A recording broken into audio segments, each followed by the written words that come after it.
a spaceship almost Pretty much, isn't it? until it detaches, And then it pops back down and just blows it just someone up from goes orbit. away. Hello there, Hi. and welcome to another video, or welcome to our channel. One or the same. Both. Today we're going to be taking a look at 5 reasons you shouldn't mess with the USA. That sounds very... I mean, that sounds like, you know, straight away it's going to be military stuff, isn't it? Yes, Yeah. most likely. Maybe there's loads of Karens over there, and that's, you know, maybe that's what it is. We're going to send the Karens after you, and then you're done. Don't mess with the Karens. I don't know if it's all military. Obviously, military will probably be at least one of the reasons. But I guess we'll have to see. Well, the first picture is the Soviet Union, so the hammer and sickle. So, you know, maybe. We'll see where that takes us. Let's go. Let's jump in and have a look. I have no idea what to expect. Okay, I'll click it 1 second. I haven't tried it, but okay. I thought you did. The collapse of the Soviet Union in the early 90s left the United States as the sole superpower in the world, and it's never looked back. In all aspects of the world, the United States is indeed a superpower, especially when it comes to its military might, which is unsurpassable in its strength, technological superiority, operational capabilities, and power projection across the globe. In this video, we'll take a look at the 5 top reasons why you wouldn't want to go against the US military establishment. The United States Air Force is the strongest in the world, not only in the number of operational aircraft, but also in technological superiority. The country currently operates a total of over 15,000 military aircraft, combining all the branches of the military service, including the US Navy, US Army, Coast Guard, and the US Marines. As of 2017, the US Air Force alone has a fleet of over 5,300 aircraft, 406 intercontinental ballistic missiles, and 170 military satellites, greater than any other country in the world. The USA has the largest number of stealth aircraft designed to be silent killers and untrackable by the radar defense systems of most countries in the world. Some of these stealth aircraft include air superiority fighters, such as the F-22 Raptor and the F-35 Joint Strike Fighter, heavy bombers, such as the B-2 Spirit. In fact, the United States pioneered this technology in the 1980s with the introduction of the F-117 Nighthawk stealth attack aircraft. Stealth aircraft are designed to avoid detection using a variety of technologies that reduce radar reflection from ground, sea, or air-based radar antennas, thereby reducing its radar cross-section, or RCS. This revolutionary technology allows a 5th-generation aircraft, such as the F-22 Raptor, with a max takeoff weight of 83,500 pounds, to have a radar cross-section of just 0.0001 meters squared. Wow. About the size of a bumblebee. What's more insane, a massive B-2 bomber also has the same radar cross-section as the F-22 Raptor. Thus, it becomes extremely difficult to track stealth aircraft. Even if the enemy spots them on their radar scopes, it's a whole other story to successfully track them and register a missile kill. The whole idea behind this technology is to break the chain in which a conventional surface-to-air missile defense system works. It's the same reason countries like China and Russia are also hard at developing their own stealth fighter, the Chengdu J-20 and the Sukhoi Su-57, respectively. These aircraft will allow the US Air Force to assert its air superiority over any battlefield of the future, and we all know that control of these skies is the biggest decider in any war. The next reason why any country going to war with the US military should think twice is because of the strength of the US Navy and its dominance over the world's ocean, especially the Navy's supercarriers. The US Navy currently operates 11 nuclear-powered Nimitz-class supercarriers, which is the largest aircraft carrier fleet in the world. The only Navy that can come close in terms of technological advancement is probably the Royal Navy of the United Kingdom, but they only have 2 operational carriers. The Nimitz class of carriers has a displacement of over 100,000 tons and can carry a complement of up to 70 aircraft. They're literally a floating small town in the ocean with its own airport.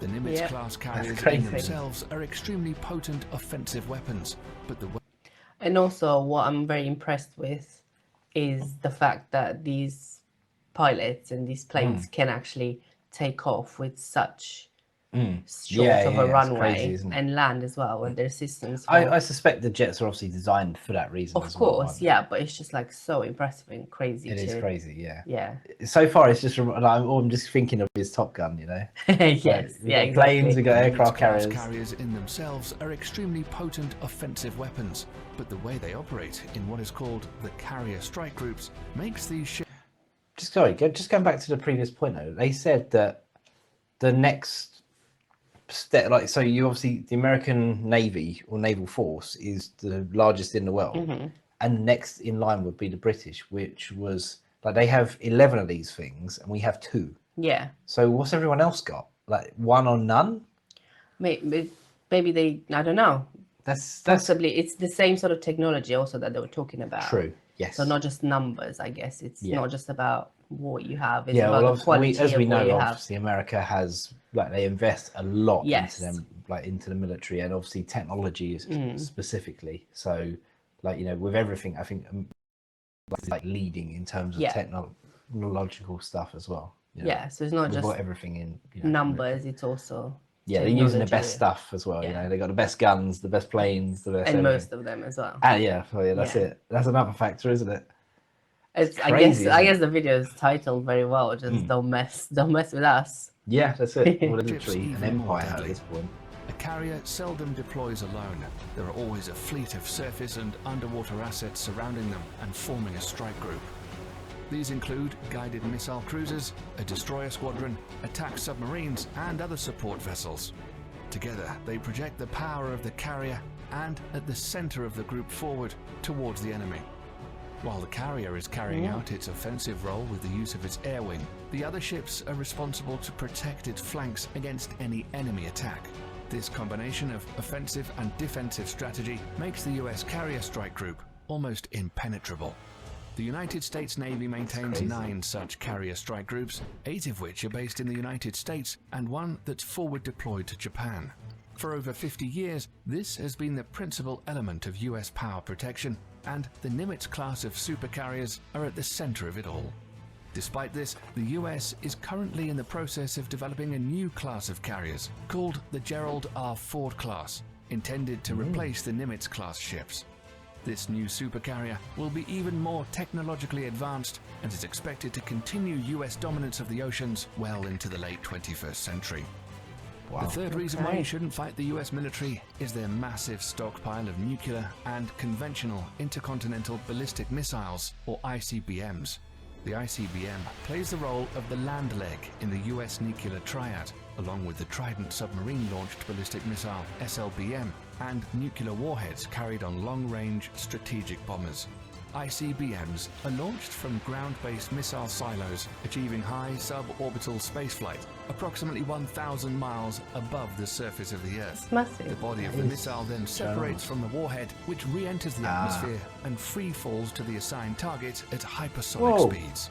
The US military currently operates 400 ICBMs. Crazy. So it's basically a rocket. It's a spaceship almost Pretty much, isn't it? until it detaches, And then it pops back down and just it blows just someone up from goes to orbit. where What it the- needs to go. That's crazy, It's isn't from it? its base in Wyoming, Montana, and North Dakota. The LGM-30G Minuteman III is the only type of ICBM that is currently operational in the US. The Minuteman III family of ICBMs were first developed in the 1960s as a response to the Soviet nuclear threat. Throughout the Cold War and beyond, these missiles have undergone constant modernization. In the last decade alone, the US military has undertaken $7 billion worth of upgrades. The rocket propulsion engines, the propellants used, the guidance system, and even the flight control surfaces have all been refurbished. The upgraded missiles are completely different from its 1960s counterparts, except for the shell. These state-of-the-art improvements and modernization programs have kept the Minuteman III system operational for over 50 years, with improved reliability that supports the Look at that. missile's remarkable ginormous, isn't it? 99% alert rate. The latest versions of the missiles have a range of over 8,000 miles, which is greater than the diameter of Whoa. the Earth at 7,917.5 miles. So it's breaking. They You can can send carry it anywhere. multiple 330 kiloton nuclear warheads, which is 20 times greater Multiple? than the bombs dropped on Hiroshima and Nagasaki. Not only that, each of these warheads can be assigned to different targets independently. The technology is called Multiple Independently Targetable Re-Entry Vehicle, or MIRV, and was first developed for the Minuteman III family of missiles. So any country messing with the... I think, though, in this day and age, if anyone fires a nuclear missile, it's That's just going to it. be the end, because That's everyone's going to be like, well, I'm doomed, so I'm just going to fire all mine at the same time. You know, before that one comes to me, I'm going to fire another 50, and then suddenly everyone's... And with how much more powerful the oh, yeah. bombs are these days, that's it. It'll be It's the end just of crazy, us, isn't it? all of us. Yeah, well, let's hope it never comes to that. It threw me a bit how he says nuclear, this whole video. He says nuclear instead of nuclear. And at the beginning, when I first heard it, I was like, what is he talking about? But it's just how he says it. Yeah. The United States will have to deal with this awesome arsenal of firepower, which can be launched at a moment's notice. If it weren't the ICBMs or the stealth fighters raining fire down on you, it would be precision-guided munitions, or better known as smart bombs or PGMs instead. This is another big reason why not messing with the US military is a good idea. All branches of the US military use smart bombs in some forms or the other. These weapon systems are designed to be precise and hit a specific target with maximum efficiency. These bombs are so effective that during the First Gulf War, PGMs comprised only 9% of weapons fired, but accounted for 75% of all successful hits. Since then, for the US military at least, the days of normal artillery shells and unguided bombs are long gone. Nowadays, the military uses PGMs from air, ground, and sea. Precision-guided munitions come in various forms and use different kinds of technologies to achieve precise hits. A large majority of PGMs use the Global Positioning System, or GPS, of satellites to guide their trajectory to target. However, sometimes this becomes a problem, as GPS coverage is not always reliably available everywhere across the globe, or bad weather conditions can hinder operations. Thus, the Office of Naval Research, the Naval Surface Warfare Center, and the Army Research Laboratory have all coordinated to develop the first ever artillery-fired smart munition that will not use GPS guidance. The project is known as Moving Target Artillery Round, or MTAR for short. The MTAR shell can be guided onto stationary as well as moving targets in both land and sea, using a combination of guidance technology. The best part is that these shells can be fired from the existing M777A2 155mm towed howitzer and the M109A7 Paladin Integrated Management self-propelled 155mm artillery systems already in use by the US military. The shells will also feature an extended range of 40 to 60 miles using rocket boosters to propel them.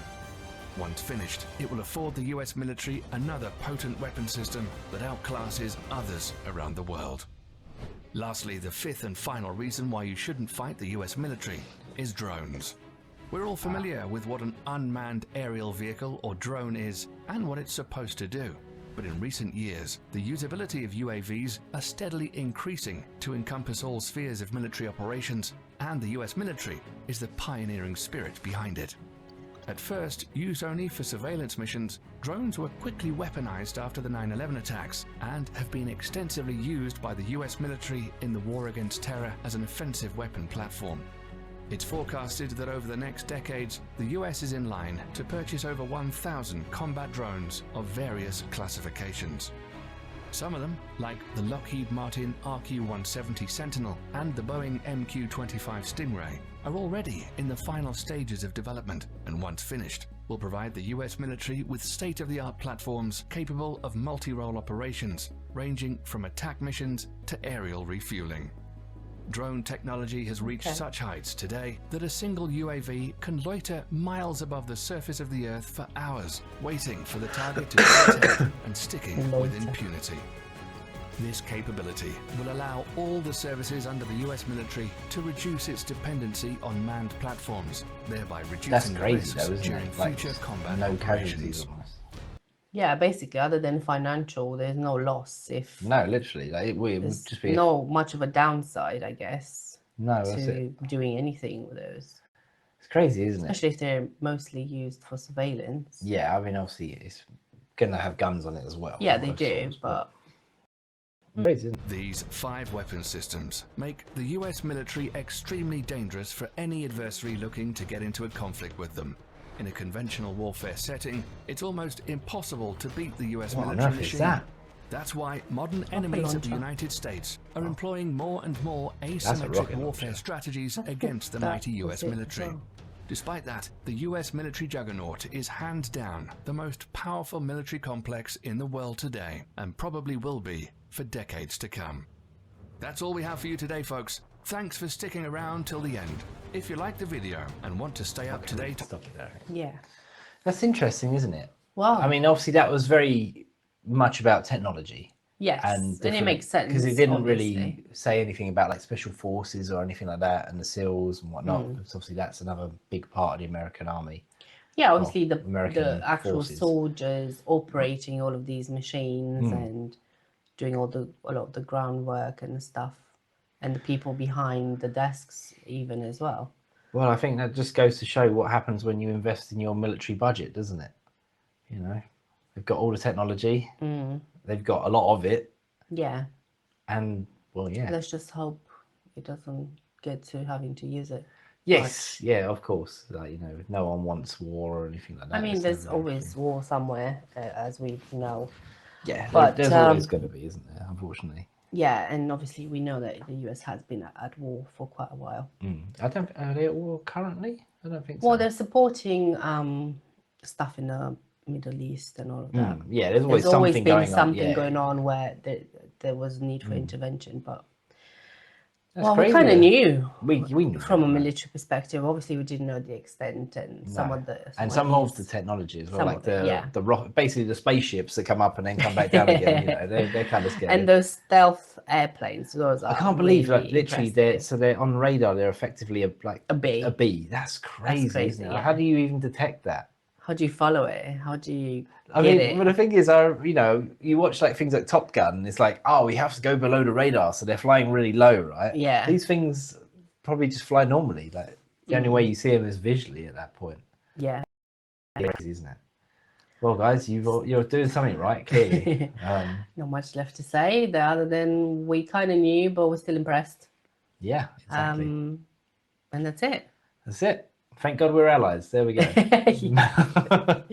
Absolutely. And thank you for suggesting the videos and the Yeah, it was video in the nice. comments. It was quite cool, actually. I quite like how this video was. Yeah, interesting. Well, I guess that sums up the video. So if you got this far, don't forget to like and subscribe. It really helps us. But other than that, see you in the next video. Bye for now. Bye. Bye.